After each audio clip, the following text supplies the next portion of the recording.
કે અનારબેનની વરણી થઈ છે સંગઠનના અધ્યક્ષ તરીકે આનંદબેનના સુપુત્ર છે. હવે તમે જ્યારે આવડા મોટા એક સામાજિક સંગઠનના ટ્રસ્ટી તરીકે છો, અનારબેન ત્યાં અધ્યક્ષ તરીકે છે.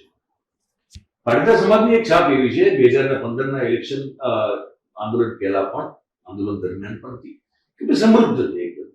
પાટીદાર સમાજ એકદમ સમૃદ્ધ છે, ખેતીથી સમૃદ્ધ થયેલો છે, અન્ય વ્યવસાયમાં છે, ઇન્ફ્લુએન્શિયલ છે, લોકો પર પ્રભાવ ધરાવે સમાજ ઉપર. આવા સમાજના આવડા મોટા એક સંસ્થાનના ટ્રસ્ટી તરીકે તમે હો કે અનારબેન સંગઠન પ્રમુખ હોય, તમારી જવાબદારીઓ શું છે? મતલબ કઈ વસ્તુઓ છે જે તમે તમારા રડારમાં છે કે તમારે ફક્ત પાટીદાર સમાજ માટે કરવાની? હું ત્યાં એકલા પૂરતી જ વાત કરી શકું.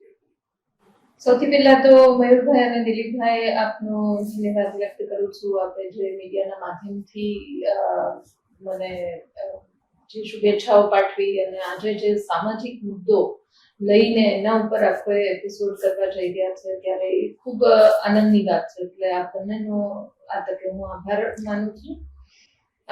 જે તાજેતરમાં વરણીની જાહેરાત ખોડલધામનો 9મો પાટોત્સવ 21/1/2026 કન્વીનર મીટ એવો એક કાર્યક્રમના ભાગ રૂપે આખા ગુજરાતમાં જેટલા કન્વીનરોની નિમણૂક થયેલી હતી